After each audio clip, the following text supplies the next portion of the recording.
So what do you think about this fence here? I think it should be knocked down by a crane. Why? Because it's stupid. It makes my head burn. Yeah? What do you think about all the people that live on the other side of this fence? I think they're nice. Why do you think they have to build fences like this? So they won't get across, but they should knock it down. Because it's not fair for the Mexican people back there, because they weren't doing anything.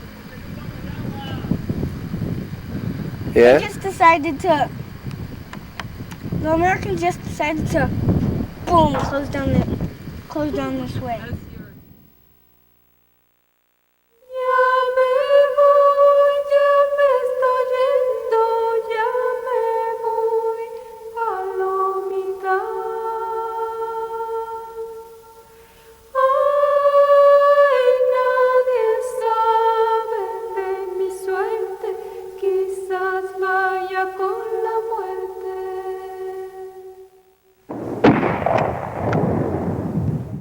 Redford was invaded about a month ago.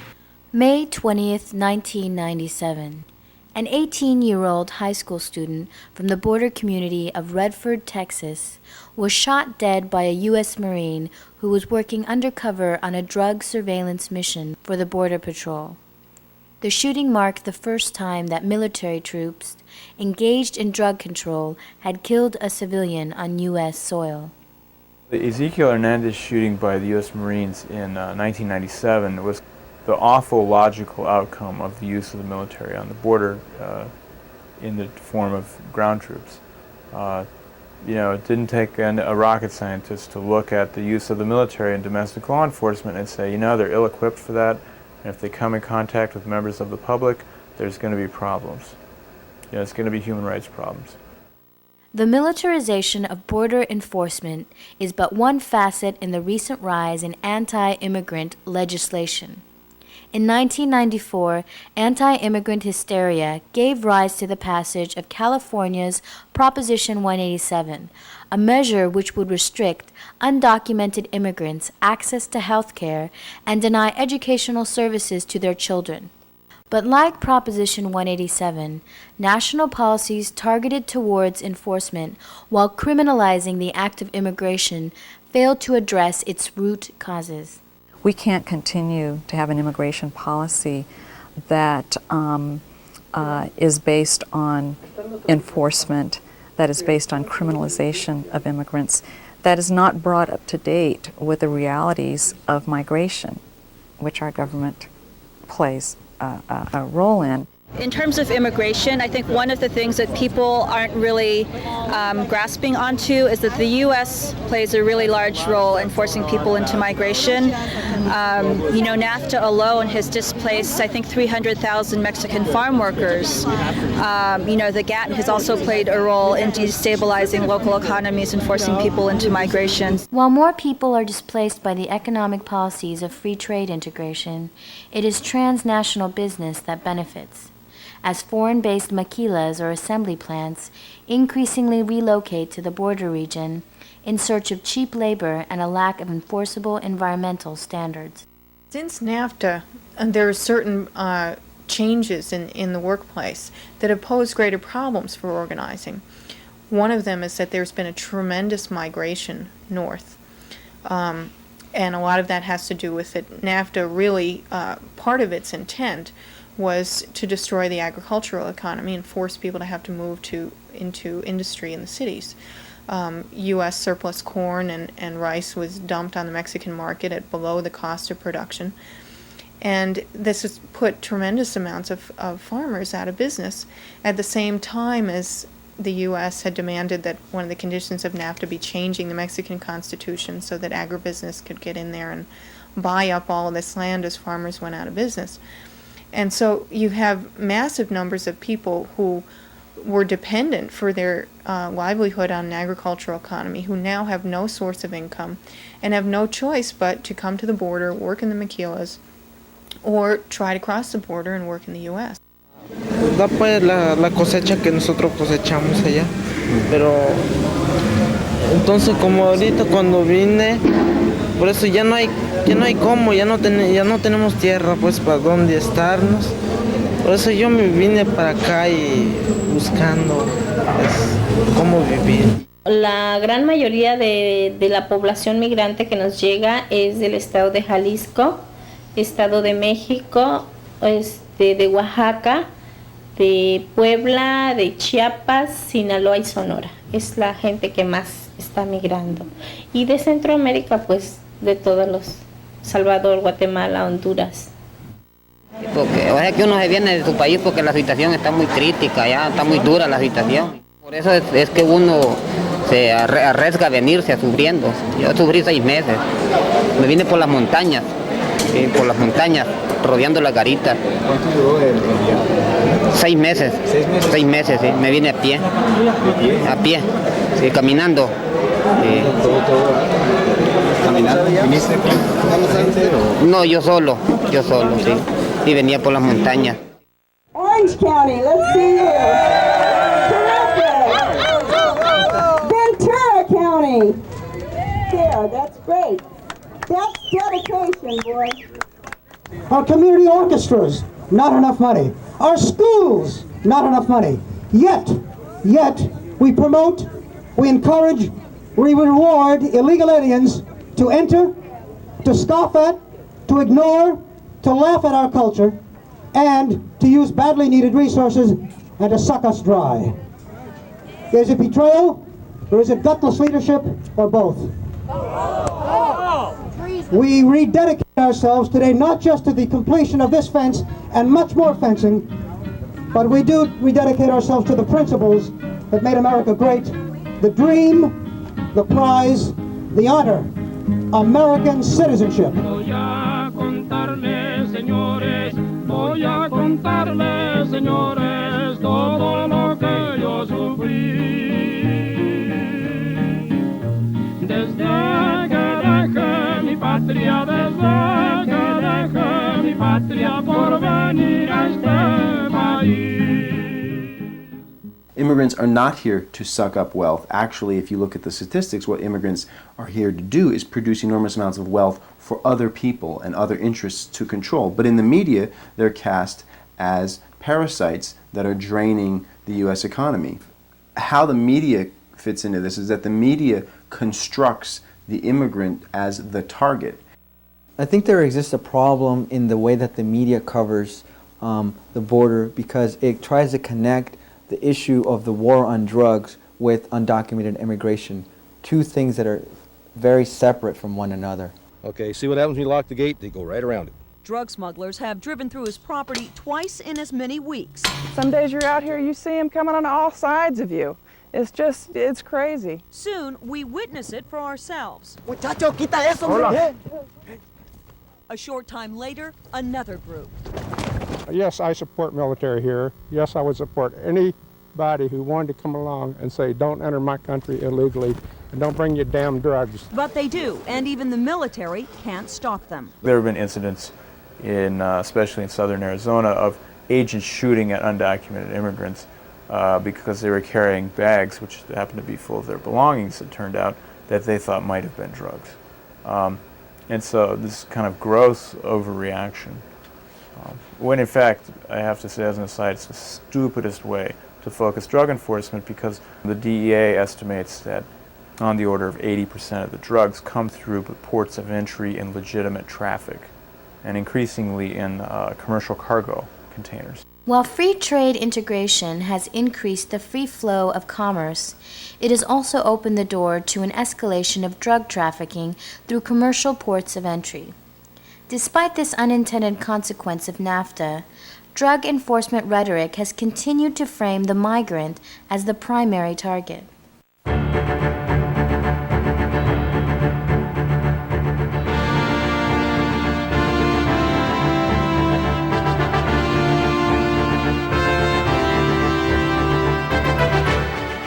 It has really changed the way drug smugglers have to operate along the Mexican border, and it has made police work much more effective in terms of dealing with drugs being smuggled.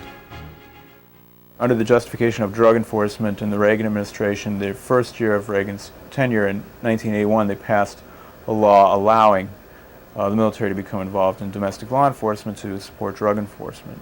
They said, okay, legally we're going to spell out what the military can do. Okay, they can't do arrest, search, and seizure, but they can loan equipment, they can provide special expert advice, they can provide personnel to operate the equipment. And those relatively modest forms of militarization compared to what would come were allowed in the early stages of the Reagan tenure. And then by the latter portion of that and the early part of the Bush administration, they were allowed to actually use ground troops to aid in drug enforcement. And again, a lot of this spilled over into other areas, especially immigration enforcement. The increased integration between military and border enforcement is what led to the shooting death of a young goat herder named Ezequiel Hernandez. Mistaking him for a drug runner, the Marine who shot Ezequiel was part of Joint Task Force 6, a program that provides military assistance to law enforcement agencies involved in drug interdiction. Yet according to an environmental impact statement issued by the Department of Justice, the JTF-6 program is not just limited to drug enforcement, but includes valuable training for the military units involved in the program, as well as an indirect reduction of illegal immigrants. While the shooting incident led to a temporary suspension of the use of ground troops along the border, the change did not affect other JTF-6 anti-drug support, such as surveillance, training, equipment loans, and construction projects. In San Diego, the most visual example of law enforcement's reliance on military equipment and construction is a 10-foot border wall stretching inland from the Pacific Ocean. The gentlemen who are building this fence are National Guardsmen, mostly from California, but some of them from around the United States. They work for Team Engineer, commanded by Captain Wade Rowley, who's been working to build a border here for the last 6 years. These folks are energetic, they're enthusiastic, they love what they're doing. They know they're keeping drugs out of our country, and they have high morale. And with Dick Cheney as Secretary of Defense and Steve Duncan, his Undersecretary for Drug Interdiction, we combed every single military base from Guam to Guantanamo, and we found steel landing mat. A steel landing mat is approximately 2 feet wide, 10 feet long, and it's a kind of steel that you use to knit together to make a runway, like the ones we used in Desert Storm. That landing mat also makes a great fence. The steel fence is part of the Border Patrol's latest enforcement strategy, a policy which arose as a political response to increased pressure from restrictionist Republicans in Congress and in anticipation of the expected passage of California's Proposition 187. In October of 1994, the Clinton administration officially implemented Operation Gatekeeper, a border control strategy which uses a steel barrier constructed by the U.S. Army Corps of Engineers, high-tech surveillance and ground sensors, additional helicopters, stadium-style lights, and an increase in border agents.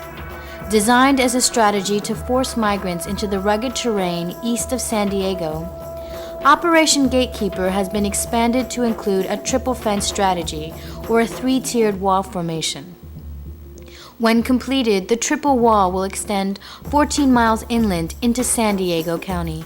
Along the border itself, the old fence has given way to a sturdy steel barrier of military landing mat, and the evening shadows retreat in the glow of row after row of stadium-style lights.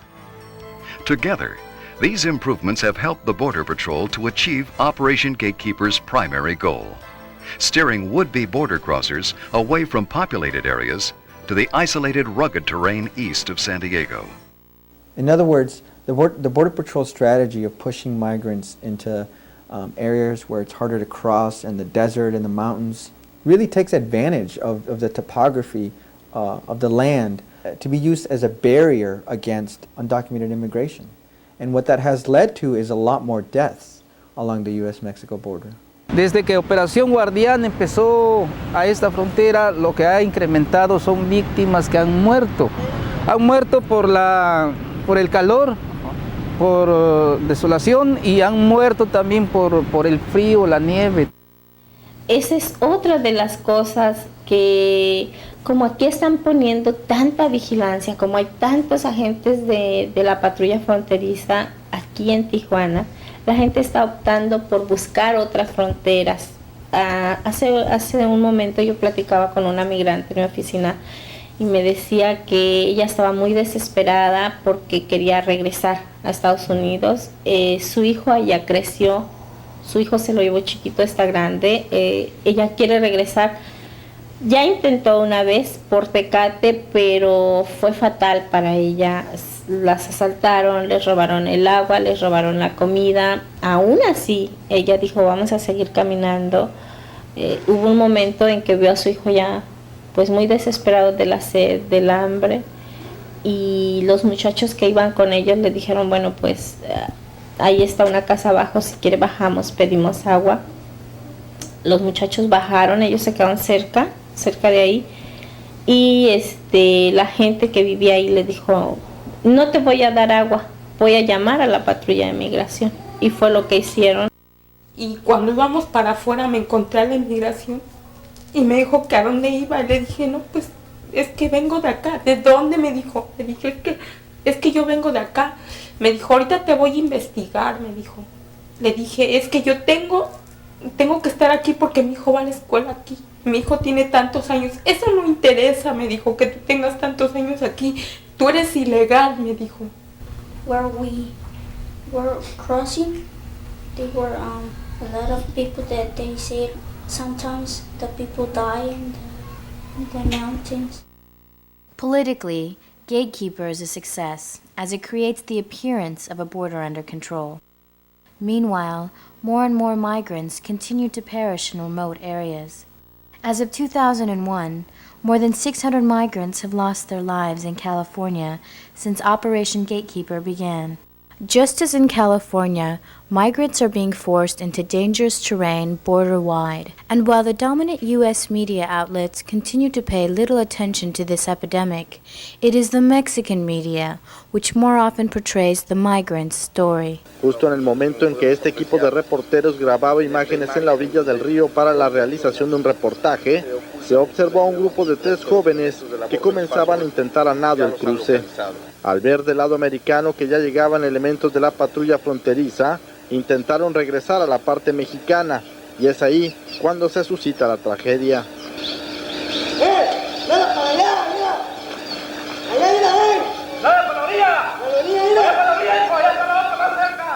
De los 3 que iniciaron la aventura, solo uno pudo regresar al lado mexicano. Todo fue en cuestión de minutos. Los cuerpos desaparecieron en las turbulentas aguas del río Bravo. And the body count just keeps going up. And there's on the order of, I believe it's 300 to 500 per year, border-wide, that the landmark study from the University of Houston tallied up. But the record keeping is very incomplete, and of course a lot of people dying in remote areas. There's nobody there to count the bodies, and so on. Crucé por fin la frontera, crucé por fin la frontera y en un reenganche salí. Ay, mis queridos paisanos, ay, mis queridos paisanos, fue mucho lo que sufrí. Los güeros son muy maloras, los güeros son muy maloras, se valen de la ocasión. Y a todos los mexicanos, y a todos los mexicanos nos tratan sin compasión. Gatekeeper is but one of 4 such blockades constructed in populated areas all along the U.S.-Mexico border since 1993.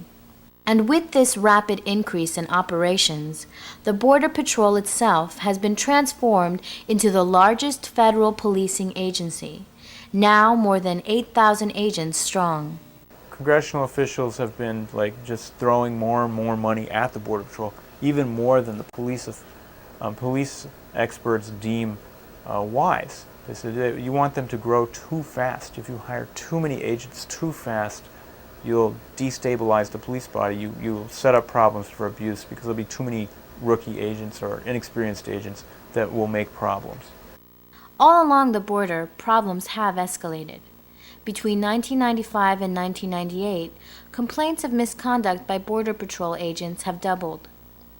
Accusations include entrapment, illegal searches, sexual assault, and excessive use of firearms. In September of 1998, one such abuse resulted in tragedy.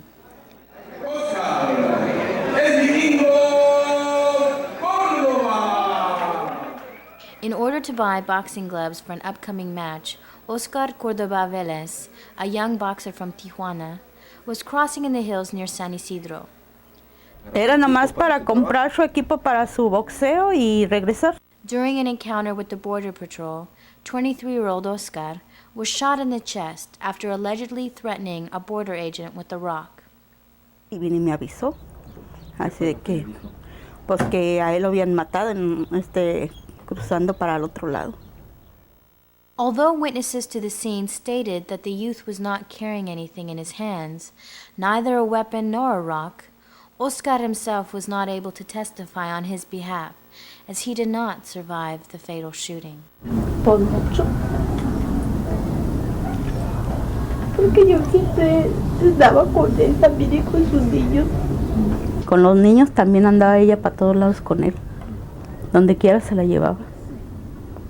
Sí. O sea que era muy apegada a él. Todo les compraba, cuando podía, él les compraba y les ayudaba. Al más chico le compró los útiles para la primaria, ahora que salió el 6º año, porque también donde quiera lo traía. En cuanto él podía y traía, les compraba lo que ellos querían. O que yo no podía tenerles para zapatos o algo, pues de un modo él les compraba. Sí. Who's the real wetback? Mestizos, go back to the swamps and jungles of your country. We have to keep in mind that Operation Gatekeeper really sort of facilitated an anti-immigrant climate in San Diego. One example of this is the 8 teenagers that shot with pellet guns on 4 older migrants in North County, San Diego. A lot of people in San Diego area thought that this was a horrible incident, but what they didn't keep in mind was the institutional violence of the Border Patrol's Operation Gatekeeper that helped create a climate that sort of condoned this violence towards undocumented immigrants. There's been a tremendous amount of violence throughout the years in the San Diego region, but it's been recently with things like the Roger Barnett brothers in Tucson, Arizona, Nogales, where they have gone on their ranch and apprehended immigrants and shot at them in their ranch. In Texas, we've seen other farmers that have shot at migrants. So we can't look at these anti-immigrant hate crimes like we saw in San Diego or in Arizona with the Barnett brothers out of a context of this institutionalized violence.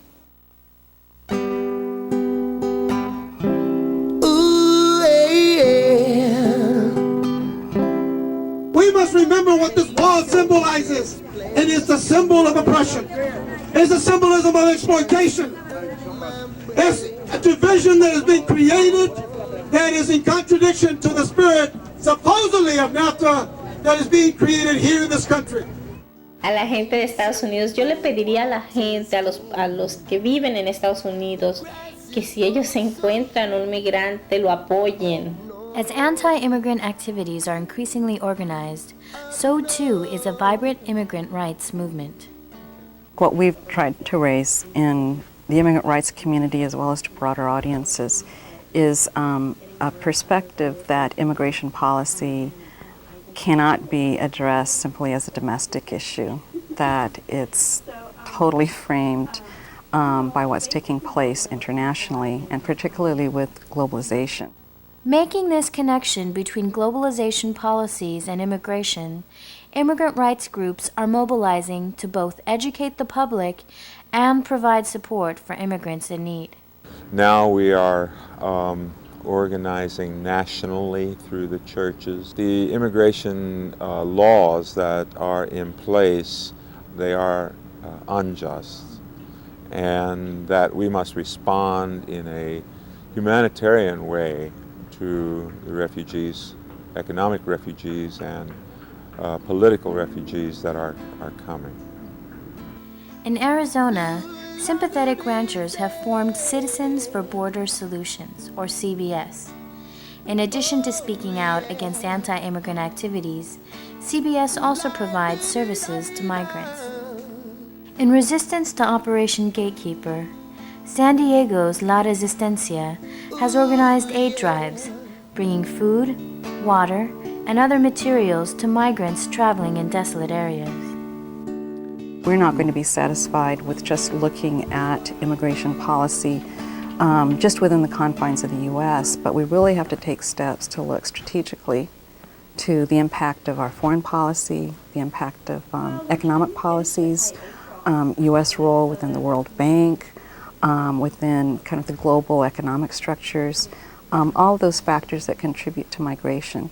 And unless we do that, we're really going to create policies which, of course, we feel are very narrow, don't have a human rights framework, and also don't bring about an end to the kind of conditions that force people to migrate. But now they want to call me an illegal man. Am I not a man? Am I not a man? Why can't the Yankee understand that I am his brother man? If I can make it to the mountain pass, across the desert flats, over the borderline, I'll be fine, just fine.